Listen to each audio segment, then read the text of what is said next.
बॉलीवुड में star kids के लिए अच्छी बात यह है कि वो किसी भी उम्र में और कभी भी जो है वो कमबैक कर सकते हैं। अभिषेक बच्चन उसी का एग्जाम्पल है। पिछले कई साल से जब भी वो किसी सोलो फिल्म में लीड हीरो बनकर आते हैं तो कहा जाता है कि वो कमबैक कर रहे हैं, उनको लगातार मौके मिलते हैं और सिर्फ अभिषेक बच्चन नहीं है। और एक और बात है, स्टार किड्स जो होते हैं उनकी, चाहे लड़के हों लड़की हों, तो वो हमेशा स्टार किड ही बने रहते हैं। तो खैर, अब एक बार फिर से उनकी एक फिल्म आने जा रही है और ये माना जा रहा है कि ये कई लिहाज से कमबैक है। कई लिहाज से मतलब इसलिए कि भाई एक तो ये, जैसे मैंने कहा कि भाई हर फिल्म एक कमबैक होती है, पिछली बार नहीं चले, उसके पहले नहीं चले, नहीं चले, नहीं चले, तो वैसे में एक कमबैक है। उसके अलावा कुछ एक फ़िल्मों में कभी ये भी होता है, अभिषेक के साथ भी हुआ है कि कभी आपने अपने टैलेंट की और अपनी अपनी एक्टिंग की जो है चमक दिखाई है, तो लगता है कि चलो इस बार फिर से वो टैलेंट जो है पर्दे पर दिखाई देगा कि जिसको लोग एक्सेप्ट कर लेंगे और उसके बाद शायद जो है वो एक जो स्टार स्टेटस जिसकी तलाश इतने बरसों से वो कर रहे हैं वो मिल जाएगा। तो अभिषेक की एक नई फिल्म अब आने जा रही है जिसका ट्रेलर आज रिलीज़ हुआ है और उसका नाम है आई वॉन्ट टू टॉक। इस फिल्म का डायरेक्शन सुजीत सरकार ने किया है। सुजीत सरकार, जिनको आप जानते हैं, जिन्होंने यहाँ फिल्म से अपना करियर शुरू किया था और उसके बाद में विकी डोनर, मद्रास के कैफ़े और पीकू जैसी फिल्में दी। लेकिन उनकी जो पिछली फिल्म आई अक्टूबर, जो साल 2018 में आई थी, तो उसमें जो है वो कुछ ज़्यादा ही ऑफ बीट चले गए थे। हालांकि कई लोगों ने उस फिल्म को भी पसंद किया था, लेकिन वो जो उनका मास कनेक्ट था, और मास में भी मतलब जो ए क्लास का मास था, क्योंकि पूरी तरह से तो उस तरह से मास के डायरेक्टर वो नहीं रहे हैं, तो ए क्लास में भी जो एक मास होता है उससे कनेक्ट जो है उनका काफ़ी हद तक जो है अक्टूबर में कट गया था। और अब ये जो फिल्म लेकर आ रहे हैं आई वॉन्ट टू टॉक, इसका ट्रेलर देख के लगता है कि शायद वो और ज़्यादा आगे निकल गए हैं और कुछ बहुत ही चुनिंदा दर्शकों के लिए उन्होंने ये फिल्म बनाई है। तो फिल्म का जब आप ट्रेलर देखेंगे तो आपको पता चलेगा कि अभिषेक बच्चन जो हैं, उनका जो कैरेक्टर है इस फिल्म में अर्जुन, वो किसी बीमारी से, गंभीर बीमारी से पीड़ित है और उसका गले से ऊपर तक का जो पूरा हिस्सा है इसका ऑपरेशन हुआ है और अब उसके बाद में वो जो है बोल पाने की स्थितियां नहीं थी, लेकिन अब वो नए सिरे से अपनी लाइफ में लौटना चाह रहा है। आई वॉन्ट टू टॉक जो उसका फिल्म का टाइटल ही है। और हम देखते हैं कि उसकी बेटी जो है अर्जुन की, वो उसको शब्द जो है बोलना सिखा रही। तो एक्स्ट्रा ऑर्डिनरी जो है पहला शब्द होता है, लेकिन वो कहता भाई नहीं, मैं ये नहीं बोल पाऊँगा। और फिर ट्रेलर इस तरह से शुरू होता है, फिर कुछ कुछ लेटर्स उस पर आते हैं। तो कुल मिला के ये समझ में आता है कि ये व्यक्ति जो है, उसका वॉइस ओवर भी आता है और उसके वॉइस ओवर में ये बात आती है कि हर स्टोरी का कोई पर्पस होता है, कोई मीनिंग होता है। तो अब यहाँ ये जो अर्जुन है उसकी लाइफ का पर्पस अब ये है, वो कहता मीनिंग तो पता नहीं क्या होगा, लेकिन उसका पर्पस अब जो आगे की लाइफ है ठीक होने के बाद में, वो ये है कि भाई जिन लोगों को तकलीफ़ पहुंचाई है मैंने, उन्हें सॉरी कहना है।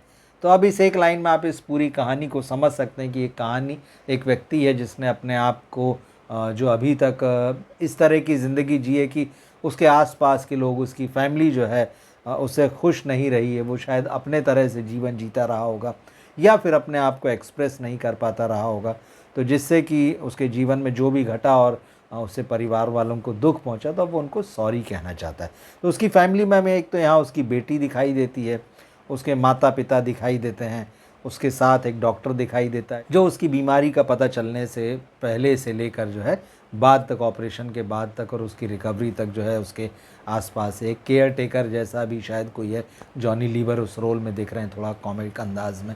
तो ये सारे कुछ कैरेक्टर दिखाई दे रहे हैं इस फिल्म में और इसमें अभिषेक जो है वही है कि वो सॉरी कहना चाहते हैं। अब आई वॉन्ट टू टॉक, तो शायद उस व्यक्ति की जद्दोजहद जो है कि मैं ठीक हो जाऊं और नए सिरे से अपने जीवन को शुरू करूं, या फिर जितना समय मेरे पास बचा हुआ है, शायद सामने दिख रहा है कि मैं नहीं रहूंगा, तो वो जो समय बचा हुआ है उस समय को अपने लोगों के साथ में बिता लूँ। ये एक बहुत सिंपल सी स्टोरी लाइन जो इसमें पता चलती है। अब एक बात तो ये साफ़ है कि अभिषेक का जो इसमें जिस तरह से गेटअप है, जो लुक है, बड़ा एक ऑर्डिनरी आदमी की तरह दिख रहा है। मतलब ये है कि आम आदमी से कनेक्ट होने की कोशिश जो है उस लुक में कहीं ना कहीं है। लेकिन अब समस्या यही है कि लुक में भले ही वो बहुत कनेक्ट होते हुए दिख रहे हैं, लेकिन ये जो कहानी है वो कनेक्ट होती हुई नहीं दिख रही है। मास ऑडियंस की बात नहीं कर रहा हूँ मैं, वो जो क्लास ऑडियंस है उसमें भी शायद इस तरह की कहानियाँ आज आज के समय में बीमारी से जुड़ी हुई है, डिप्रेशन की तरफ ले जाती है, कहीं ना कहीं वो आपको एक निराशा और उदासी की तरफ ले जाती। हालांकि डायरेक्टर ने इसमें कुछ कॉमिक एलिमेंट्स ढूंढने की कोशिश की, ट्रेलर देखकर ऐसा लगता है। शुजीत सरकार की पिछली फिल्म जो थी अक्टूबर, वो भी इसी तरह की थी। वहाँ भी उदासी, गहरी उदासी, बीमारी, वो सारी चीज़ें थी। उसमें भी नेगेटिविटी से निकल कर लाइफ का पॉजिटिव पक्ष देखना। मुझे ऐसा लगता है कि शुजीत सरकार जो है, जो उनका मूल ट्रैक था उससे कहीं ऑफ हो गए हैं वो। और ये जो है एक ख़राब, एक बैड न्यूज़ है बॉलीवुड के लिए या जो सिनेमा लवर्स हैं उनके लिए। क्योंकि जिन्होंने शुजीत की फिल्में देखी है, पीकू तक तो मामला ठीक था, लेकिन उससे पहले जैसे मैंने कहा मद्रास कैफ़े थी, उसके अलावा उनकी फिल्म विकी डोनर थी, मतलब जिसने सबसे ज़्यादा कनेक्ट किया लोगों को अपने साथ में। कहीं ना कहीं पीकू ले लीजिए, विकी डोनर ले लीजिए, अक्टूबर ले लीजिए, या ये जो फिल्म आ रही है आई वॉन्ट टू, कहीं ना कहीं आप देखिए एक सिरा जो इसमें कॉमन मिलता है, बीमार हैं। मतलब कहीं ना कहीं मेडिकल ज़रूर है, मतलब शुजीत की इन फिल्मों में। ठीक है, हर मेकर अपने तरह से सोचता है, बनाता है कहानियों को, उसका एक सिग्नेचर होता है। लेकिन ऐसा लगता है कि विकी डोनर से जहाँ से बात शुरू हुई, जबकि यहाँ तो चलिए फौजी की कहानी थी, अगर आपने नहीं देखी हो तो आप ज़रूर देखिएगा उस फिल्म को। उसमें जिमी शेरगिल थे, मिनीषा लांबा थी, और अच्छी फिल्म थी वो। वहाँ से शुजीत ने शुरू किया और फिर उन्होंने अपना एक रास्ता बनाया, अब यहाँ तक आए। लेकिन मुझे ऐसा लगता है कि ये एक डायरेक्टर को मास के साथ लगातार कनेक्ट होते हुए अपनी कहानियों का जो विस्तार करना चाहिए, अपने सिनेमा का जो विस्तार करना चाहिए, या जो कम्युनिकेशन उसका दर्शकों के साथ बढ़ना चाहिए, शुजीत के साथ जो शायद ये उल्टा हो गया है। वो ज़्यादा से ज़्यादा उनकी कहानियाँ जो हैं वो अकेलेपन की तरफ जा रही हैं। और ऐसा सिनेमा हो सकता है कि उसको अप्रिसिएशन मिले, कुछ चुनिंदा लोग मिले जो उसकी बहुत तारीफ़ करें कि यार बहुत ही अच्छा सिनेमा बनाया है, दिल को छू लिया है, क्या जीवन रचा है। लेकिन वो आम आदमी से जो है वो थोड़ा सा दूर, थोड़ा सा भी नहीं बल्कि अच्छा खासा दूर होता चला जाता है। तो हम देखेंगे इस फिल्म में क्या है। दूसरी एक और चीज़ जो इस ट्रेलर में दिखाई देती है वो ये है कि कहानी इंडिया में नहीं है, कहानी कहीं बाहर दिख रही। या तो बहुत ही एलीट क्लास है, आप समझ लीजिए, जिसका कि आम जीवन से, आम लोगों की लाइफ से कोई कनेक्ट नहीं है, वो आम जीवन में कहीं दिखता ही नहीं है, तो या तो उतना एलीट है या फिर वो देश से बाहर है। अब दोनों ही स्थितियां ऐसी है कि जिसमें जो ऑडियंस है वो खुद को कनेक्ट नहीं कर पाते। मतलब अब ऐसी कहानी देखना, मतलब अब लोग नहीं पसंद करते हैं। मुझे लगता है कि जिसमें भारतीय या हिंदुस्तानी जो है, जिनको आप विदेश में दिखाइए, वो वहाँ रह रहे हैं, वहाँ की समस्याओं से डील कर रहे हैं, या वहाँ रहते हुए जो है वो उनकी अपनी समस्याएं हैं। जैसे हमने पिछले दिनों द बकिंगम मर्डर्स देखी, जिगरा देखी थी, कहानियाँ बाहर शिफ्ट हो जाती हैं।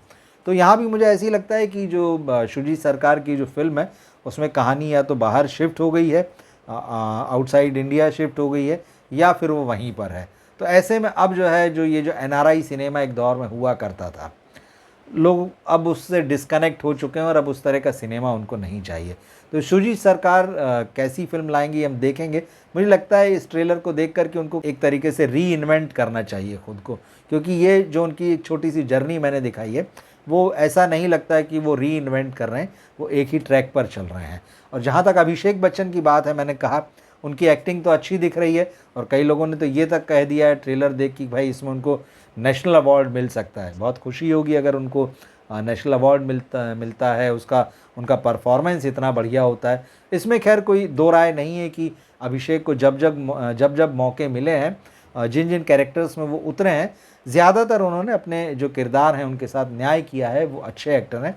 लेकिन समस्या वही है, एक तो सबसे बेसिक समस्या कि बच्चन परिवार का जो बच्चन सरनेम उनके साथ जुड़ा है, तो शायद हमेशा से ही उनसे एक्सपेक्टेशंस जो हैं बहुत ज़्यादा रही हैं लोगों की। और दूसरा जो स्क्रिप्ट की चॉइस होती है, जो कहानी की चॉइस होती है, वो अभिषेक की बहुत सारी गड़बड़ है। एक सर्टेन एज तक तो चलिए ठीक था, लेकिन उसके बाद में मामला जो है वो, जब उन्होंने एक्सपेरिमेंट करने शुरू किए, जब उनका करियर लड़खड़ाया, फिर शुरुआती जब सोलो फिल्में नहीं रहीं, तो फिर बहुत सारी मल्टी स्टारर फिल्मों में वो अपना कैरियर चलाते रहे। यहाँ एक और चीज़ मैं आपको बताऊँ, ये जो है साल 2016 की बात है। उस वक्त जो है अभिषेक तब तक जो है लगातार मल्टी स्टारर फिल्में कर रहे थे, और हाउसफुल 3 की एक प्रेस कॉन्फ्रेंस का मामला है। तो वहाँ उनसे एक फिल्म जर्नलिस्ट ने पूछ लिया था कि भाई आप तो लगातार मल्टी स्टारर फिल्मों में आ रहे हैं, हम आपको सोलो मेन लीड और सोलो मेल लीड में आपको कब देखेंगे, ऐसी कौन सी फिल्म आएगी।